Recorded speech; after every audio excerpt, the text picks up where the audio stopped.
In this lesson, we'll cut out the door at the top of the stairs. Alright, so we have our steps going up to this blank wall, and so now we need to kind of cut out a door. Now because these aren't parametric walls, we can't really add our door primitives to this. So what we can do is just Boolean out a hole for this doorway. Okay, so go ahead and go to create, and what we want to do is create a standard primitive, just a box. And so the thing that we want to create is just a shape that is going to encompass the hole that we want to cut out. So in this case, I'm going to draw this right along here. Okay, and then I'll just raise that up to the height that I want. Go ahead and pull this up along the floor and just give it the right size. So go ahead and size it kind of along those lines. And I'm going to make it a little bit narrower than the steps themselves. Okay, so I'll go ahead and just scale those down. Scale it down a little bit. The depth of it doesn't matter as long as it's penetrating through the entire wall. You want to actually have some overlap here. You don't want it to be right on the thickness of the wall. Okay, so once I've got that looking the way that I want, the next thing that I'll do is actually select the walls themselves. Okay, you can see that that's selected. And then we'll go to create, and instead of creating a standard primitive, we're going to be creating a compound object. Okay, so we've got compound objects here, and then we've got all these different selections. So we're going to create just a Boolean. Okay, so we'll select Boolean. This is going to prompt us to pick the operand B. So we've got a couple of operands. You can see here operand A is the wall, and then it's going to combine that with operand B and perform whatever operation we choose on the two operands. So in this case, we're going to choose subtraction A minus B. So what that's going to do, if we think about this, it's going to subtract the geometry of B from A. Okay, so assuming that the wall is A, it's going to subtract the geometry of B, in this case, our doorway, from this wall. Okay, you can also do a union, an intersection, or you can subtract do the reverse subtraction, subtract this geometry from this. But in this case, this is what we want, and so we'll go ahead and say pick operand B, and we'll pick our doorway, and you can see that that now deletes that geometry and creates that hole. Now if we take a look at this, you can see here that we've got some of these faces have been closed off and some of them are open. Now if this happens, we may need to do a little bit of cleanup here, okay, which is something that you may need to do anytime you use Booleans.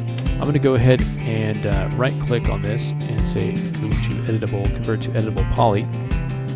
Okay, and now if I go up to these vertices and select them, so I drag across these, you can see that it's telling me I've got two vertices selected. So that's one of the problems that we need to fix. So we'll go ahead and under the edit vertices, roll out, choose weld. Do the same thing over here, weld those together, and let's just go around and select all these corner vertices and just make sure that we weld those all together. Okay, so I'll weld these and these. And now we'll go to our border subobject, okay, and select these open borders, which are, you can see how that's kind of open there. And now we'll simply go to edit borders and cap that, edit borders, and cap that. And now we've got that geometry kind of filled in there. Alright, now one thing that we might want to do at this point is add just a little bit of geometry back here. So let's say that we've got a shot that's kind of right here. Now we're never going to go back here, otherwise we build something back here. But let's say there might be an instance where we just get kind of a glimpse of something in there. So we want to have this some sort of geometry back there rather than just empty space. So to do this, we can just use another simple box. So go to create, let's go to standard primitives, and let's create a box. And for this box, I'm just going to create it kind of the size of this little hole here and drag this up.